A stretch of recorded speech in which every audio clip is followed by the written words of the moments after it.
And now, a segment from Redwood Voice. Quick content warning, this story involves drowning and death. 1 week ago, actress Naya Rivera went missing from Lake Piru in Ventura County, California. She had gone to the lake with her 4-year-old son and rented a pontoon boat to take out on the water. 3 hours later, the boat was found adrift with a sleeping child inside. The child was wearing his life vest, and there was an adult life vest next to him on the boat. He said that he and his mother went swimming, and when he got back on the boat, his mother was gone. The search for Naya Rivera lasted 5 days and concluded on Monday the 13th, when they discovered her body in the northeast area of the lake. While this may seem a bit out of place in our newscast, I want to speak personally about Rivera's death and how it affected me, as well as how negative news can be especially damaging to mental health in these difficult times. Naya Rivera was best known for her role as Santana Lopez on Glee. The target audience for the show was band and choir kids, so obviously I was a pretty big fan. I owned a few DVDs and watched the show in full when it came onto Netflix after the finale. The show, having a large queer fan base, also included LGBTQ+ characters in its storylines. One of these characters was Santana Lopez, a mean girl cheerleader who joins the Glee Club late in Season 1. Santana was shown to be in a relationship with another cheerleader, Brittany, and had a main coming-out storyline in Season 3, and even got married to Brittany in the series finale. As a young queer kid, seeing LGBTQ+ people represented on screen was huge. This was the case for many queer kids who watched the show and felt a very strong connection to Santana and her journey with her sexuality. And also her performances were iconic, but that's beside the point. Either way, fans were connected to Naya Rivera and the character she portrayed, even years after the show had ended.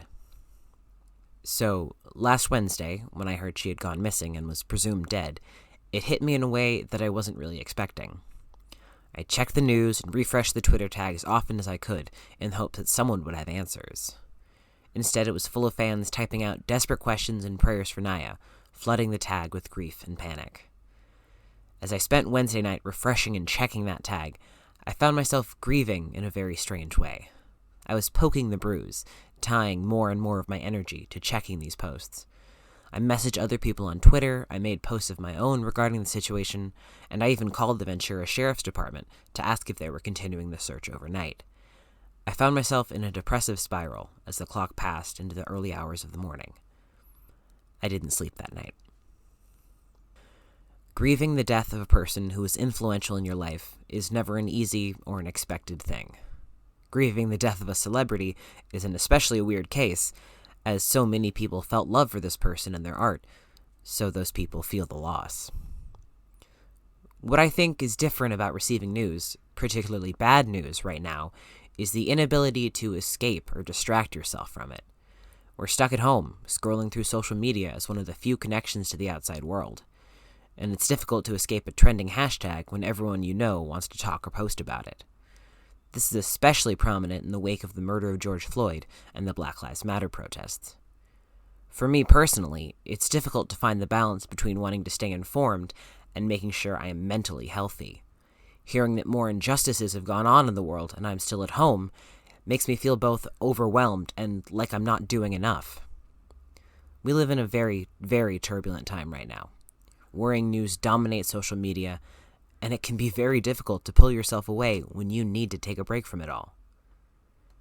But there is nothing wrong with stepping away from social media or the news cycle if you aren't in a mentally healthy place. I know it seems like we have to be updated at all times and stay on top of the news, but that can be damaging to people who are suffering from depression, anxiety, or other mental illnesses. If you are suffering from a mental illness and need some assistance, there are plenty of resources online that can give you tips and tricks to help deal with these issues. Helpguide.org has articles about how to deal with panic and anxiety attacks, as well as ways to prevent them before they get overwhelming.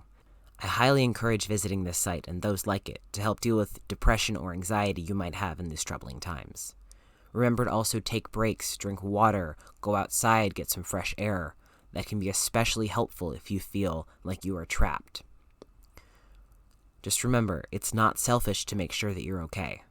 There are plenty of people fighting against injustice in the world, and they will still be here when you feel ready to stand back up again. Rest in peace, Naya, and thank you for the bravery that you gave to your audience.